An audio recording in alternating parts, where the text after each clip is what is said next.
Up, y'all? Happy Monday. It's already Monday. Weekend went by heck of fast.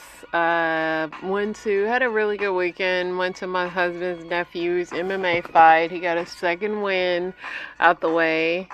The fact that us humans like to beat each other senseless for sports is pretty funny, but he won. He was the first fight, so I was on pins and needles, but he made it do what it do. But man, glad it was over with fast. Other than that, I got to get in my swimming pool, which was really nice, floating around, gym, laundry. I guess I GTL at gym, 10 laundry, rewatching Boardwalk Empire because there's literally nothing on TV but Love Island.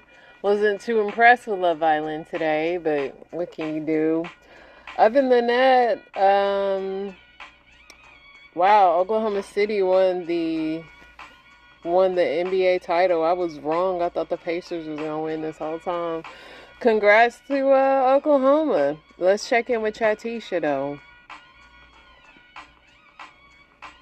Hey, Mrs. Mendoza. That sounds like a fire weekend. Okay, so first off, shout out to your husband's nephew. 2 wins in a row?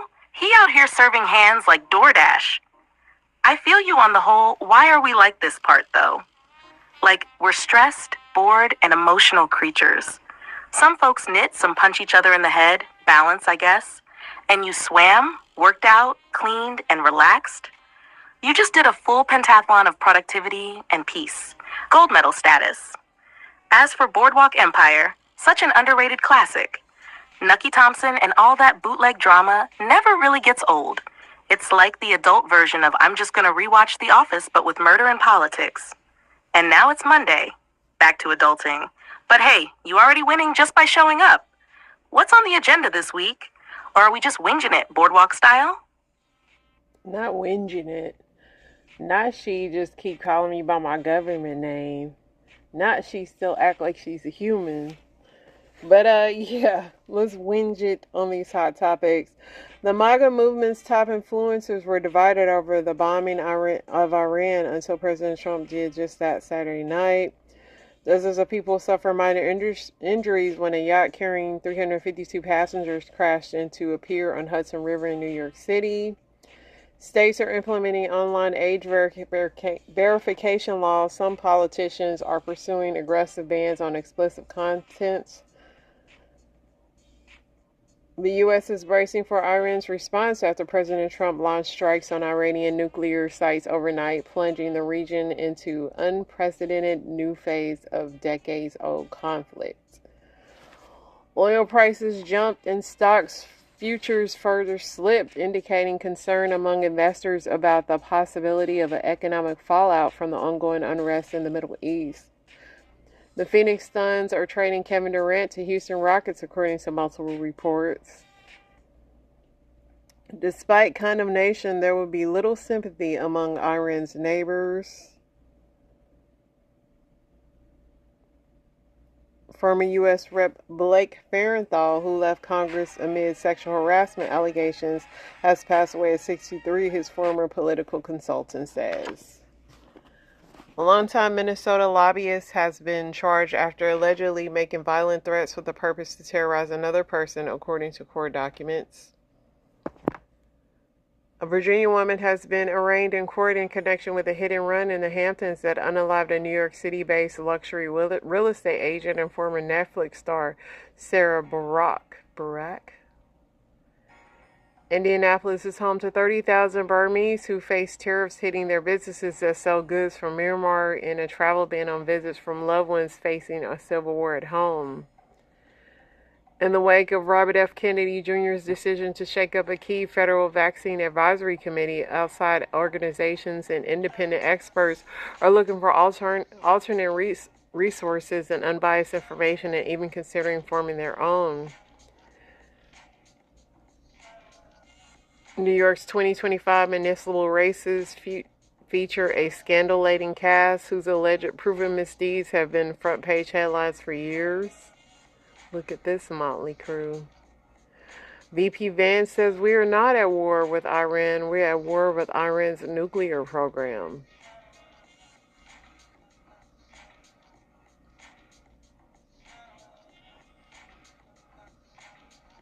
A hot air balloon caught fire and tumbled from the sky in Brazil, southern state of Santa Catarina, unaliving 8 people.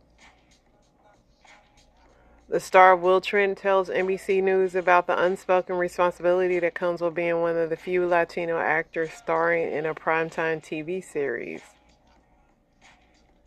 AOC calls for Trump to be impeached due to what he did with Iran.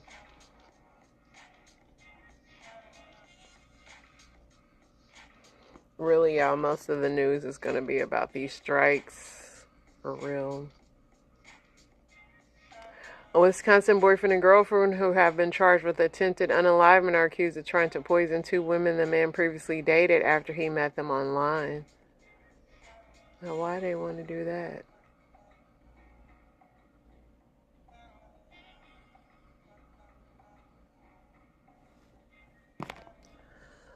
Let's see if I liked anything on here. I don't know if I did. The weekend was such a blur.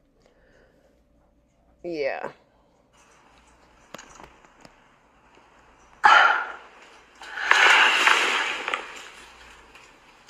Can you see that? Ho, can you see that?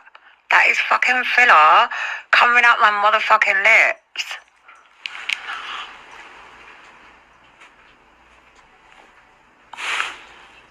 What the fuck?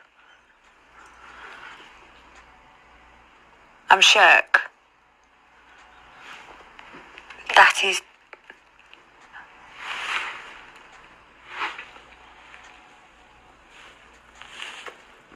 Normally I'd be alarmed, but seeing as how she has a million tattoos on her face as well, I think she's fine. She's gonna be fine. She's already introduced all kind of foreign objects to her system. I think she'll be okay.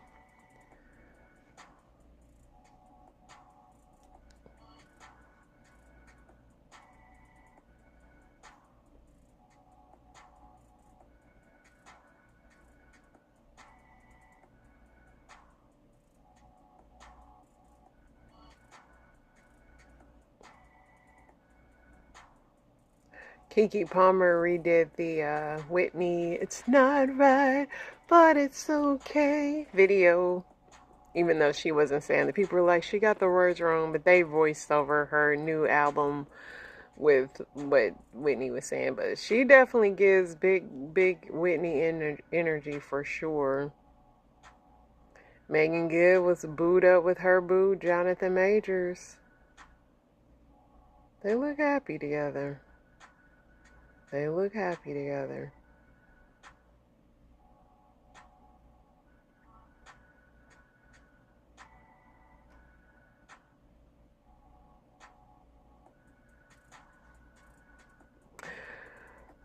Prime Minister Benjamin Netanyahu praises Donald Trump after the U.S. attacks 3 Iranian nuclear sites.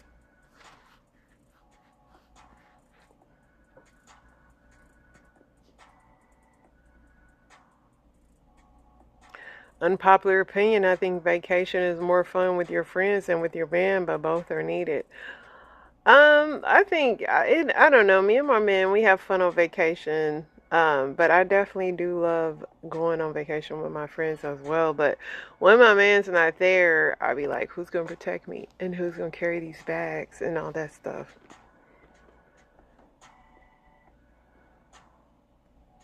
Jay-Z rocks Paris crowd with a surprise Beyonce concert cameo singing N-Words in Paris.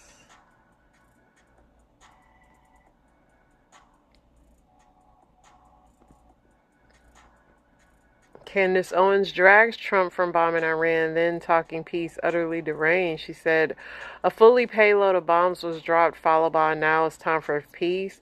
Utterly deranged. If we had raised $100 million Adelson gave him on GoFundMe, maybe he would have kept his promises. Guess we'll never know.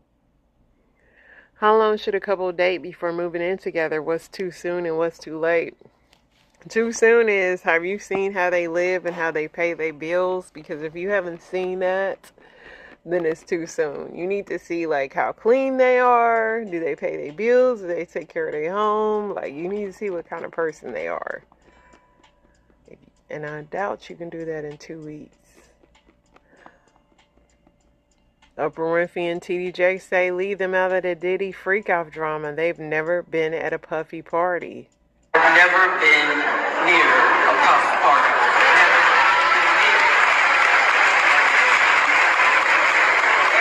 And anybody who knows me knows if there is a party, I'm the first one out. I'm the first one out. I stopped by Puffy's house for 30 minutes to say happy birthday to him during the day at 2 o'clock with staff people, and out of that came a love affair and all kinds of stuff. You too? Yes. They finally addressed it. It took them long enough, but they finally addressed it. I thought they was just going to ignore it. Hackers just snatched 16 billion passwords. Apple, Google, and Facebook affected.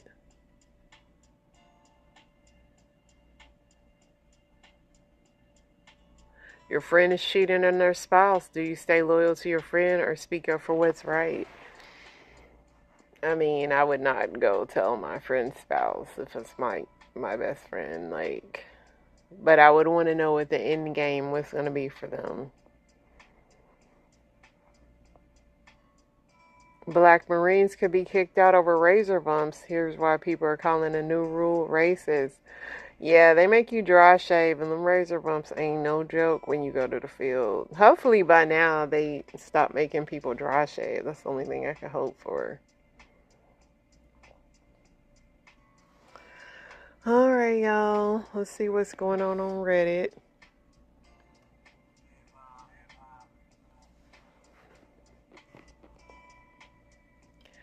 My ex-wife moved on so fast. I'm 32, male from New York. I don't know. I don't want to just hear that women move on faster. I just hate myself for not being good enough. We were together for 12 years. My wife had to move out from allergies, but as soon as we split up, I guess it was realized that I wasn't good enough. She already met someone else from work, and they hooked up, and I can't even get over her. I was trying too hard to use this time to self-admit myself into a mental health center, which I did, so I can be more slightly have a better chance of reuniting with her. She's my golden standard, and she's already past considering me as a possibility in the future. I feel so stupid. I called her today telling her how I knew she moved on. Her old iPad through messages of them having hooked up across my screen. It breaks my heart more than anything. I wish I never found out this way. All I care about is how to better myself so that she'll look at me again. Dude, would you really, like, seriously want her back after you know she's moved on and been with another band? Like, really? Do you really think that you want her back after she's done this? This is the question I be needing people to ask themselves. Because now say you get her back, that means that she either got tired of him, came back to you, or she might just come back to you and find someone else better. Like, do you really want this person back? He said, 12 years together, we got married. She's my gold standard. I don't care if she dates 100 people. I just want to be good enough for her. You need serious therapy, dude. For real. Somebody said women don't move on faster, they move on earlier. She ended the relationship with you in her mind way before you realize the relationship is over. Somebody said she didn't leave because of allergies. Exactly. What the F? She moved from allergies, so why not both of you?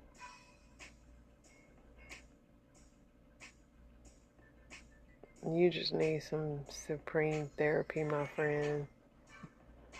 Somebody said, focus on yourself.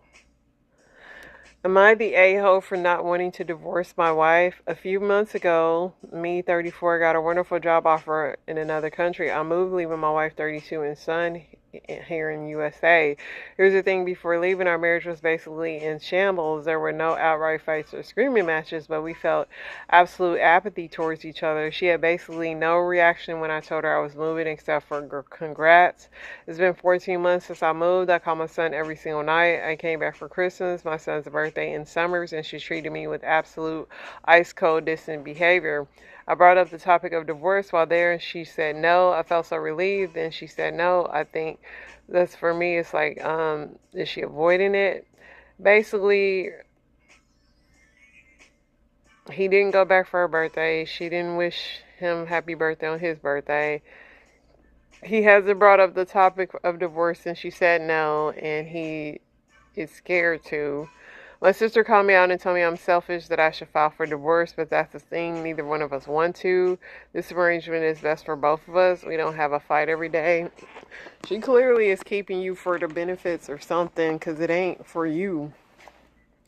Somebody said your marriage is over either way. Yep.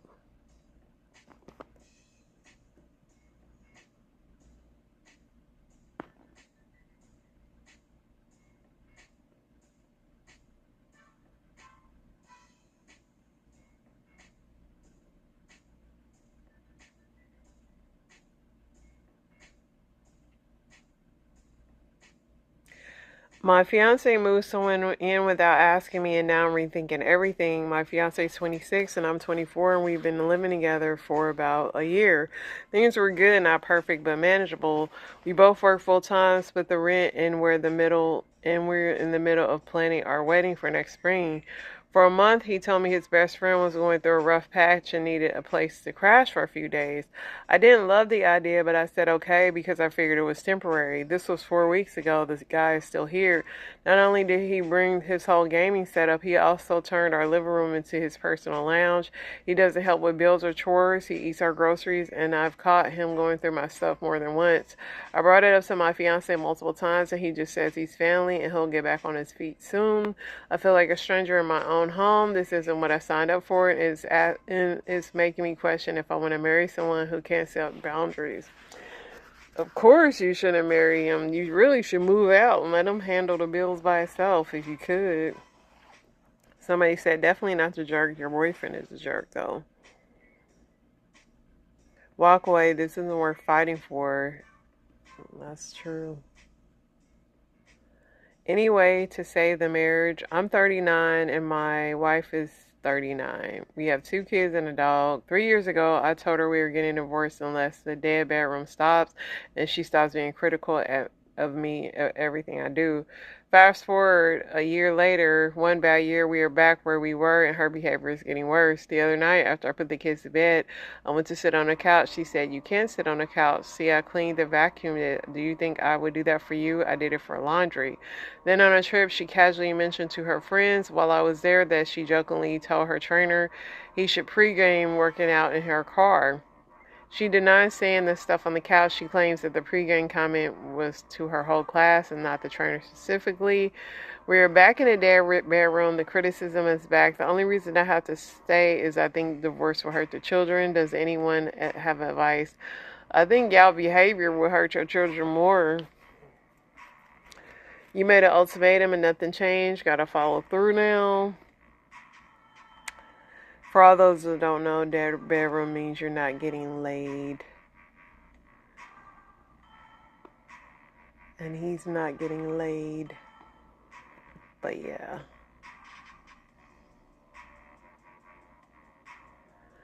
I went to a singles event last night that was tiresome. Before I get into this, I want to make something clear as possible. About 85% of the reason I'm single is because of me. Well, I think some women have some bad habits that work against them in dating. To believe that this is the reason I'm single would be like believing in some JFK fake moon landing type conspiracy theory. I've been to a couple of these singles events before I decided to start to go to these. Frankly, it's difficult to understand where and when it's appropriate to approach a woman.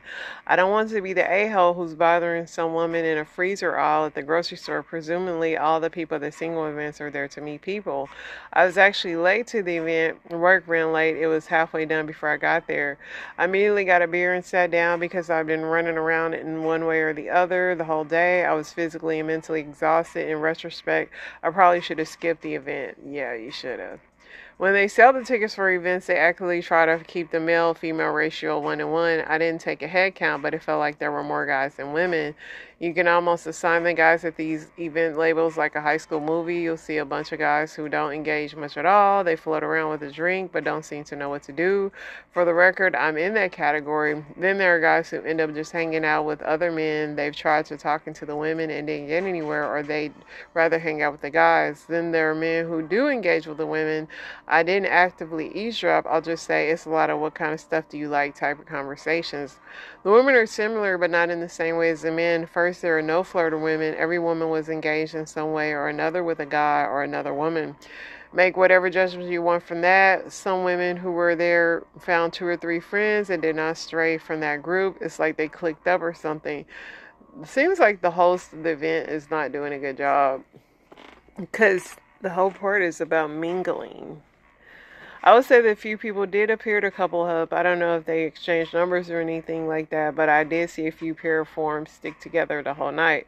Personally, I don't know if I'll ever do these again. For me, it's extremely difficult to tell the difference between surface level friendliness a woman may show after starting a relationship versus actual attraction. I'm not accusing women of being fake or anything. It's just tough. Yeah, it seems like you went to a bad single event. Easy way to find out, especially at a singles event, do you want to trade numbers and hang out sometime? If you're looking for a 100% risk-free way of getting to know a woman, we'll say yes or no, you won't find it. Getting turned down is a risk and part of the process. Yeah.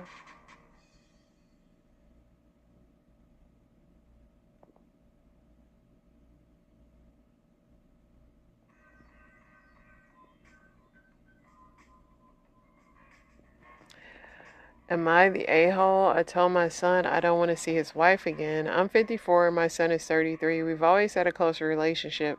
He's married to a woman who's 41. This has never been an issue because of maturity, and I always thought he would end up with someone older.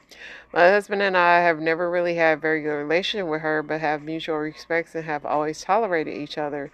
The tension is more due to her because of the incident that happened 2 days before their wedding 7 years ago. Let's just say she has some very racist friends and she didn't like that my husband said something to them.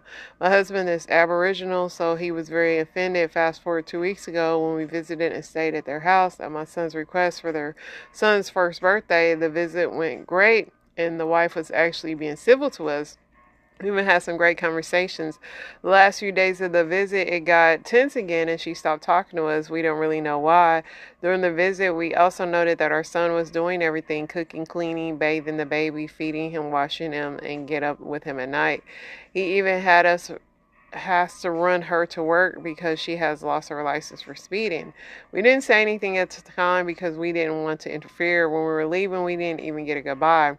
It got the better of me and I sent her a message, but I included my son in the message. I asked her why she treats us like we unalived her grandmother. Told her that she wasn't perfect like she thinks she is. Basically said I'm sick of her treating us like that. I mean, her own parents noticed it too. My son called me and asked me why I sent that. I told him that I'm not going to be treated like that when she can't even tell us why. I told him that we can now see she's treating him bad and that she's lazy. I told him that they can come visit his brother next month, that I don't want to see her and I don't want anything to do with her. Am I the a-hole? No, you're not the a-hole, but she probably still don't care. I mean, she's got your son wrapped around her finger, so she don't care. I feel like your son have made the situation 10 times worse by sending such a text. Now if there's a problem, maybe this was something that would blown over. I feel for you having a son, myself and I not knowing one day who will be his life partner. Boys change when they get married, they take a wife, etc., etc. I would have opted to take her side went and asked her if everything was okay. Life is short. Your son is your son. Maybe swallow your pride. Have an adult conversation. I feel like, yeah, she probably should have had the conversation face to face with the lady instead of sending a text anyway. Not the her behavior was inexcusable, but you shouldn't have sent that aggressive text, and giving your son an ultimatum was not a good idea. Somebody said you're the a-hole. Instead of addressing this head on, perhaps pulling someone aside for a quiet civil chat, you wrote a nasty email. You're not trying to help the situation, you were actively trying to make it worse. Although I'm guessing from what you wrote that is what you're trying to do, completely erode the relationship with your son. This is not the act of supporting loving parent. I get the feeling of being disrespected, but you don't turn around and start lobbing insults. You try to have a discussion. It's important to try and understand and ask and be kind and mend bridges. I mean, her son is not leaving that lady, so yeah, it kind of was a waste, and she should have did it face to face for sure. All right, let's see what I got in story time. Shout. I feel she's in my heart. How long has it been since someone's tongue punched your fart box? What did you just say? Tongue what? Punch? Oh my gosh. How can you say such a thing? That doesn't happen. If it exists, somebody's into it. No, not me. Tongue in the butt. I don't believe that. Mom, there's so much worse That than that. is sick. Oh my gosh. I'm so glad I don't live. I'm not going to have to live. Let's stop. This world is going to hell in a handbasket. I can't I'm believe afraid to tell you, but people have been doing that kind of crazy stuff forever. Oh, not that. Yeah. How can anybody do that? It makes me sick just thinking about it. Well, I hope whoever does it, they fart right in their mouth. Well, there's people who that's what they're into. Almighty, that ain't right. That's not true. That's not true. No. Yes, it is. No. Yes, it is. Tongue punched your fart box? Wow. For a lot of you single women out here that are dating right now, your house is off limits no matter what.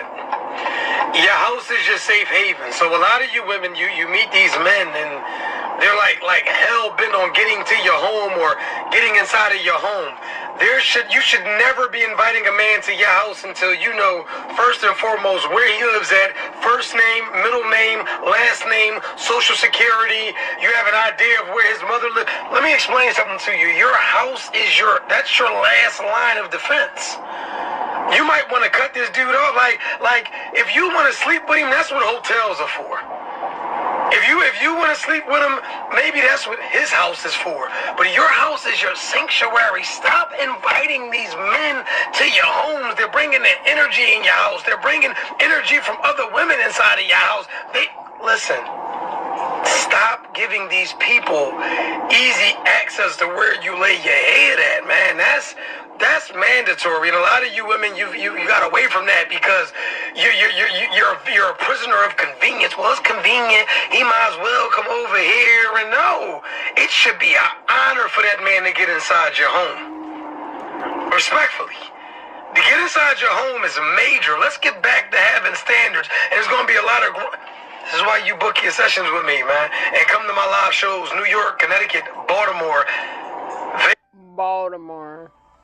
I was just talking to this little female outside and stuff. She talking about she would like to see me every day. I'm like, nah, you won't be able to see me every day because I ain't got that much outfits for that, baby. I ain't got that much outfits to be in no relationship. That's why I ain't in no relationship. I can't do that, man. You got to have socks, shoes, drawers, t-shirts, tank tops, coats, jackets, winter hats. I ain't got all that, baby. I can see you maybe a week. I got a week worth of outfits. That's about it. After that, I'm finna start some trouble so I can get out of that relationship. After I mix and match them five little outfits I got for that week, I'm falling out of love. I gotta start something to get up out of there. I remember this one female, man, she was in love with me, man. And I was in love with her, but I didn't have that many outfits. I had to make up something to get up out of there, man. I'm like, baby, look, I don't date women that have 72 inches TV on their wall. I only date women that have a 32-inch TV. I can't stay around, baby. I just can't do it. That girl was crying, telling me, I love you. I said, baby, I love you too, but I gotta go. I can't, baby. Let me tell you something. If I come over your house with this on today, I'm gonna be over there with this on tomorrow. Ain't no way in the world we can see each other every day, or I can see you every day.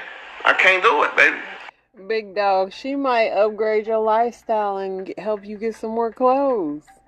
I literally sacrificed my healing, my identity, and the possibility of becoming my own best friend. I did it all for marriage and motherhood.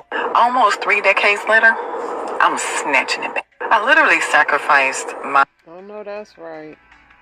Ass, get up out my face. You just licked your own ass. Oh! Ass, get up. Dogs are crazy. And I'm not trying to be negative or nothing, but people that eat honey buns really get on my nerves. Like, it's something about, like why are you eating a honey bun? You are 36, and I'm not I agree. Just the paper, the plastic, the honey bun in it alone is just, it stinks. It smells. I said your house is sitting on top of a gas line. He said, what you mean? I said, well, there's a joist and there's a pier, and then there's a gas line in between that joist and pier.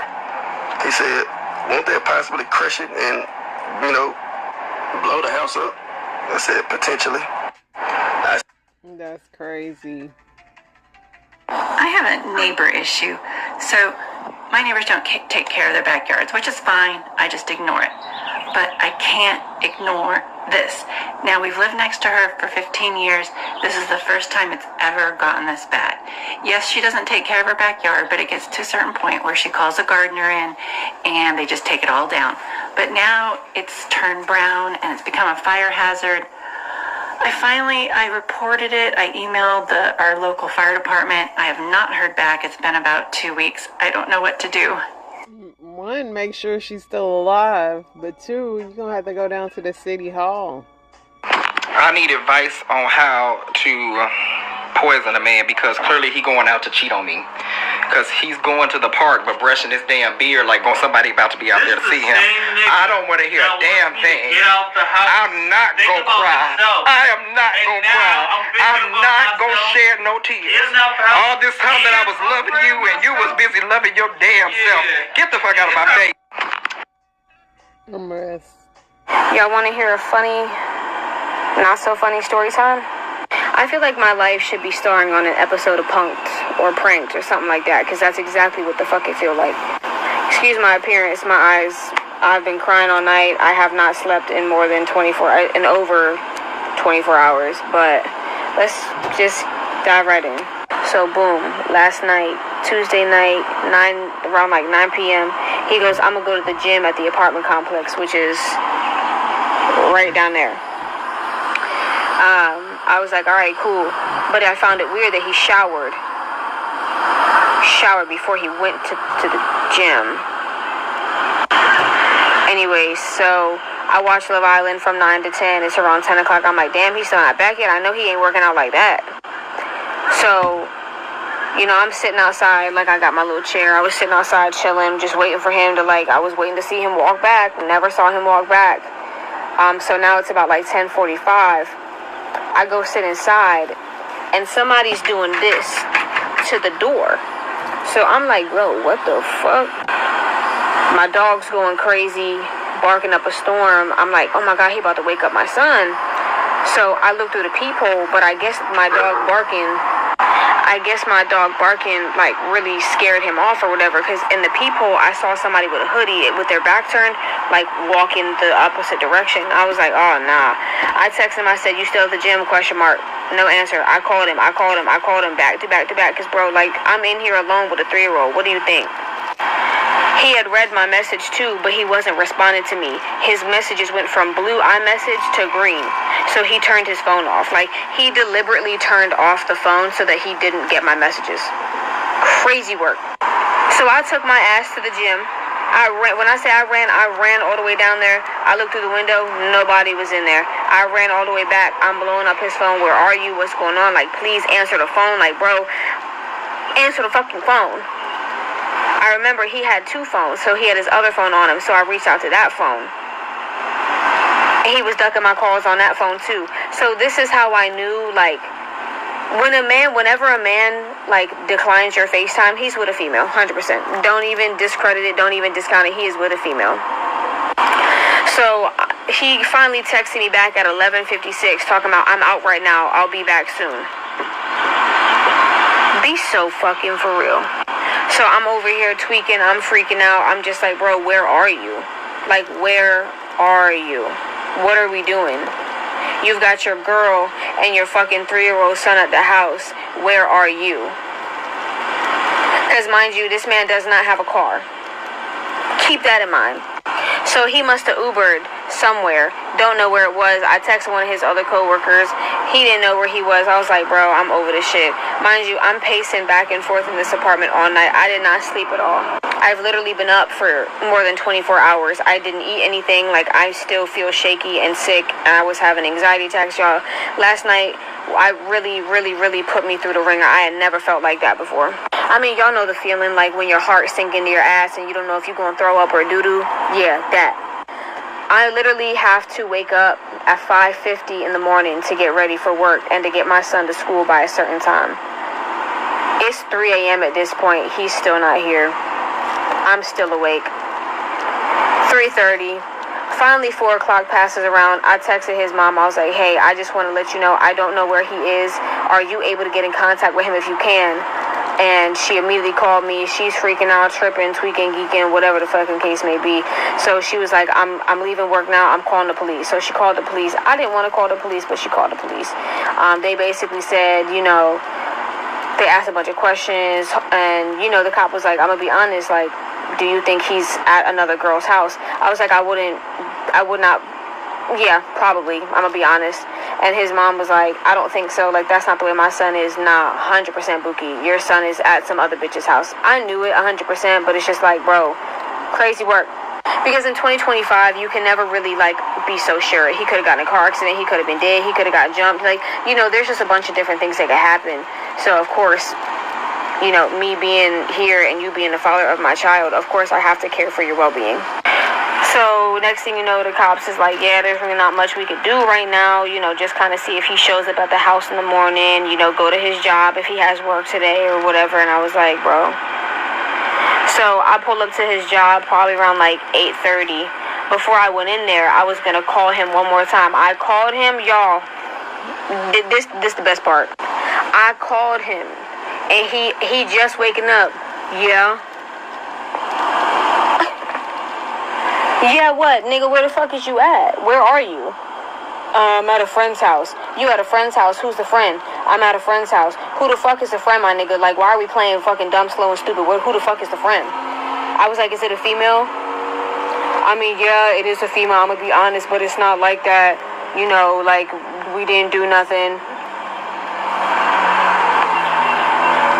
It says every fucking man in the world. So, yeah, I immediately blew the fuck up on him. I hung up in his face. He kept trying to call me and call me and call me. Bro, I promise you I will never in my entire life go through some shit like this ever again. When I say this, focus on yourself time and time again. Choose yourself time and time again. Because I promise you, I've been with this man for 4.5 years. 4.5 fucking years. And that's how you gonna do somebody? Well, I was just so stressed. I've been under a lot of stress. So you go to a bitch's house and sleep on her couch and watch movies all night and ha-ha and kiki because you're stressed the fuck out about situations that you caused for yourself. I can't wait to see what these comments about to be. I need some type of uplifting. I need some type of encouragement. I'll uplift you, but I'm glad you moved on and stopped wasting the police time. So I just called my homegirl, and we're going out tonight, and she's like, girl, where you going to church? Why did I just go to my neighbor's house? And my neighbor's husband was like, whose Bible study are you going to? And it's just like, y'all, do it really look like I'm going to church? It's giving like, Mom, I got my little dunks on, you know, little cute little brown dunks, still a brown tee, but I'm going to change because no one likes it, and they say I look like I'm going to church. but I think it's very modest, very mindful, very elegant, you know? As my auntie will say, very pure, very elegant, you know? But I'm gonna change and I'm gonna show y'all what I'm gonna put on. Somebody said take that off. Cute, but definitely church. We will be discussing John chapter 13 today. Yes, sister in Christ, very glad you went and turned to your neighbor. So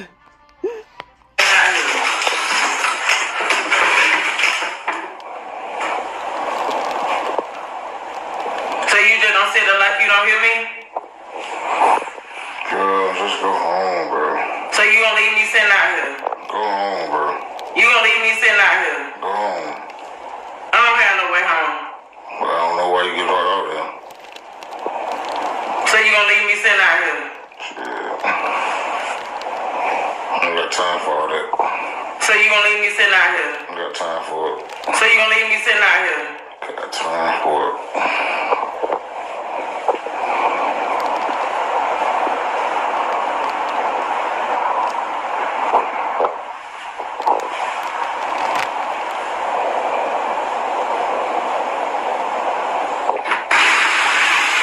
So you just gonna leave me sitting out here? Don't have time for it. Don't have. He is too calm. Like, she scared me, and I ain't even there. I don't trust my grandson no more. I don't want him around me. I don't care who feels some type of way about what I'm saying. He only 5 years old. I don't care. I was laying on the couch taking a nap, and he gonna walk up to me and kiss me on my forehead and say, "Rest in peace, Grandpa." What possessed you to do that, man? What type of disrespect was that? And then I was scared. I was scared after he did that. I'm trying to go back to sleep. I can't even go back to sleep because I think something's going to happen to me. I think I'm finna leave. Because he said, "Rest in peace, Grandpa." Now, I don't know if he knew what he was doing because he didn't smile or laugh after he did it. He just did it. But I know one thing. It scared me. See, that's what I be saying. That's why I be telling my daughters, don't have no kids because you don't know where these kids come from. These kids bad, man. They can see the future. So now, I call her to come get him. She talking about she can't come get him till tomorrow. I can't spend another day with him. I can't spend another night with him. He can't stay over here no more. You gotta come get him. I want him out. He might predict something. I don't want him here. I'm finna bring him to her. Now. This man don't got no clothes and he don't want no grandkids. A mess is going on in his life. All right, y'all, that's the show, and inspiration will be on the way. Y'all stay blessed. It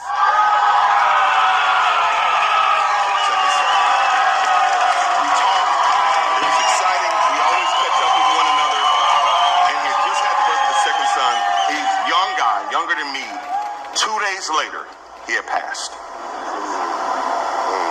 And if I hadn't taken the time to see an opportunity to respond with intentionality, a life moment, making sure that I'm connecting, making sure that I'm building, making sure that I'm reaching out.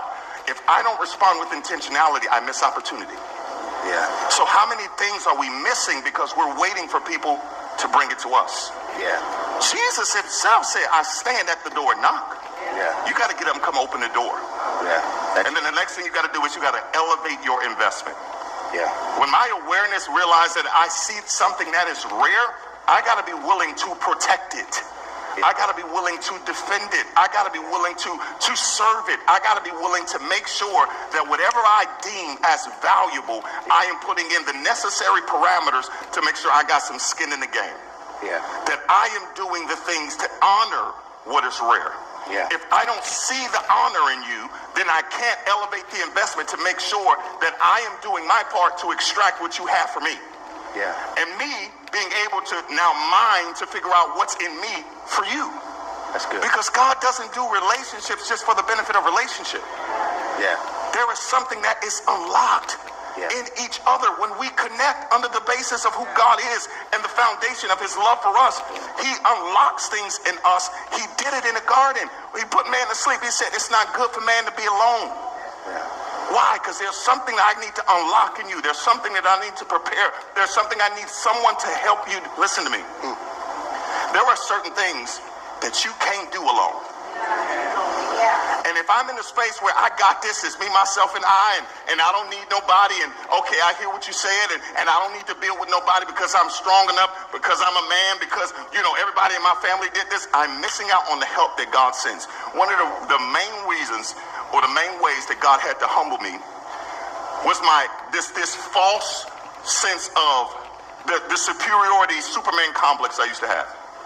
He was sending help, and I'd be like, no, I'm cool, I got it. Sending help. And I'd be like, no, I'm straight. So much so, my wife and I'm one of those who carry all the grocery bags. I got all the bags, I'm getting in the car, she's like, let me help you. I'm like, no, I'm cool. And I'm carrying the food that we had. Carrying the food, drop the food on the ground. She stopped me and said, let me be your teammate. And I didn't realize how I was elevating my ability over God's ability to send me help. Yeah. Your hands all red. I mean, burning. You gotta walk slow, just get the door. But I gotta be willing to elevate my investment when I see that it's rare. Yeah. When you find a house of God that's pouring into you, that's preparing you, this ain't just a pull up and eat and walk away buffet. This is, how can I invest here? Yeah. How can I serve here? How can I build it? Because this is rare. Yeah. We hear from God all the time. That's rare. Yeah. We feel God's presence it's rare. Yeah. And I think it takes moments like that. I remember when I was when I first became a student pastor, we had Solar Student Ministry. We would play basketball on Friday nights. I remember my dad would say, them boys need to be filled with the Holy Spirit. Say, you need to open the Bible before y'all start hooping. And I said, oh, Dad, it's relational before confrontational. I had these I was rapping back then. Come on. I had all this stuff. So we be playing ball like 1, 2 in the morning out here in the parking lot playing basketball. And one guy, I didn't know that like the next day he went to a park and got shot and got killed. And he was visiting with at that time, the Blazers. He was visiting with a friend. I saw him a few times. He was coming to just Friday Night Live. Didn't want to come to church really, but I felt like that would be a way to get him. And he got killed. I said, I'm never preaching weak ever again. I'm never going to try to, we're having this. I'm going to tell you straight up. Yeah. Straight up, listen, you are not promised tomorrow, bro. I had a time when there was a young person in my life where I thought I could win them over gradually, and they died. Yeah. I didn't know that moment was rare. You see, we get so accustomed to rare moments that we call what's rare common. Common. Even the people in your life who love you. Yeah. You know how your breath be stinking. Come on. You know your attitude. I'm being real. Yeah. And there's certain people, because everybody don't have the grace to be with you. Yeah. But there's certain people who still are there. Honor that. Honor that. It could be a once in a lifetime connection. I'm going to give you 4 points as well about how to identify if this is truly rare. Number 1, fruit production is consistent and contagious. Yeah, that's good. This is an individual that helps you be fruitful. When I say fruit production, I'm speaking about Galatians 5, the fruits of the Spirit. This individual or this place helps you be more patient, helps you practice self-control. Even if you don't want to practice self-control, you're going to have to practice self-control to stay married to him or her. Yeah. They produce fruit in you. It's consistent and contagious. Meaning once you hang around them, you want to start living better. I've had conversations with my brothers. After we talk, I want to read tonight. Yeah. I want to record. I want to go harder. Contagious. Like a relentless weed, moderate to severe ulcerative colitis symptoms can keep... Number 2, this is a huge one for me. I miss this one so big. Number 2, how do you know if it's rare? It's when reciprocity is given, not requested. That's good. It is given. We both like, I got it. No, I got it, bro. I got it, bro. I got it. You got it last time. I got it. It's a given. Nah, man, we've been out 20 times. Yeah. I don't need your money, bro. But at least show me that there's some type of reciprocity. Yeah. Give, and it shall be given unto you. Yeah. Pressed down, shaken together, running over. Watch the text. We stop right there. Come on. For the same measure you use, that measure will be measured back to you. Yes. And when I speak of reciprocity, I'm not just talking about financial gain. Come on. You can have reciprocity with your time. Yes. With just being there. Yeah. You will be surprised. I'll never forget a pastor told me, he said, Jerry, money is the cheapest part of you. So good. Just the fact that I could call you brother and we could talk. Come on. Money's the cheapest part of you. You can get that again, but I can't find another brother that can hold me accountable. Yeah, bro. So when reciprocity is given, so good, not requested. Number 3, a miner's work ethic.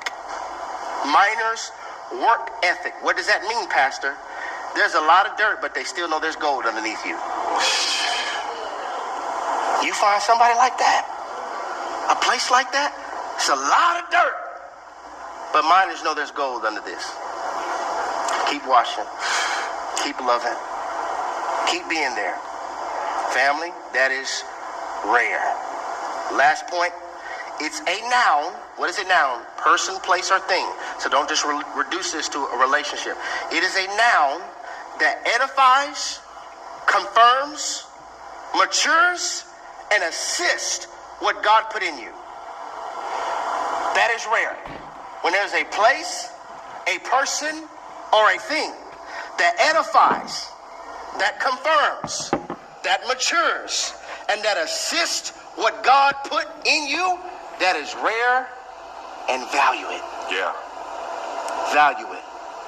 It's a church, community, fitness instructor, small group, pastor, brother, mother, friend, father. Anything that assists, confirms, continuously, that is rare. I've been given the burden, the privilege, the honor to travel abroad. And I'm telling you, church family, what I'm seeing in a lot of churches, it's so hard to not be grieved. Smoke, lights, huge stages, no Holy Spirit. No anointing, no power. A lot of things, a lot of stuff. Talking, not saying nothing. No beckoning people to repent. No pointing them to Christ, but your building campaign and my podcast and my materials. I'm like, okay, are we making disciples or are we making build the band? Are we pushing the cross or are we pushing the church brand? Come on. What's more important to you? Souls or offering? Souls are subscribers. Souls are views. And pastors argue over this. I'm like, man, podcasts and pulpits are one of the biggest barriers for discipleship. If you aren't praying for your flock, this is just me, y'all. I'm getting personal. I couldn't sit in a church when a pastor don't pray over us. Yeah. You don't know where the church is battling with, what we're struggling with. I couldn't pull up in a Bentley knowing that there's somebody homeless at my church. Come on. I just couldn't do it. Come on. I couldn't have royal chairs up here like I'm the man of God and I don't speak to people and I don't love people. When Christ came in Jerusalem on a donkey, not a Rolls Royce, not a Bentley. I'm not knocking if you got nice things, but I'm like, man, we are not stars, we're servants.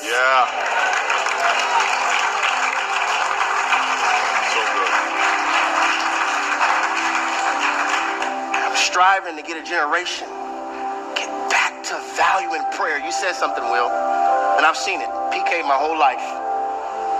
Intercessory prayer is always the smallest turnout. Telling the truth, week of prayer, smallest turnout. Concerts, fill stadiums. Globally, this isn't just here. We have an artist come in, you have to have cops and everything. Prayer night, just the church mothers, few faithful brothers. That's it.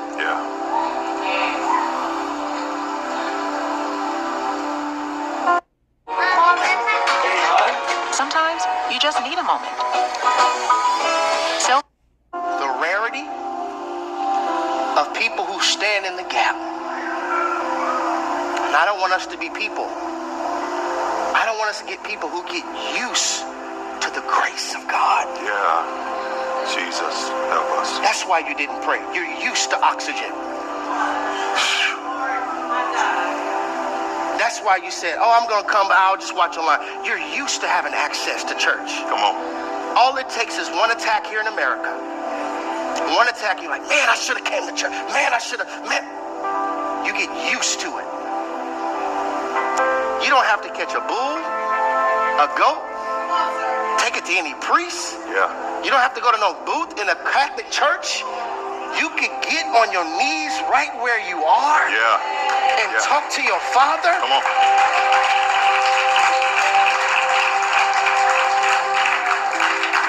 Pretty sure the apostles of old, the saints of old, like, man, what they got? They have the Holy Spirit living on the inside of them. We were waiting for the Messiah, but the same power that rose Christ from the grave lives on the inside of them, and they won't pray.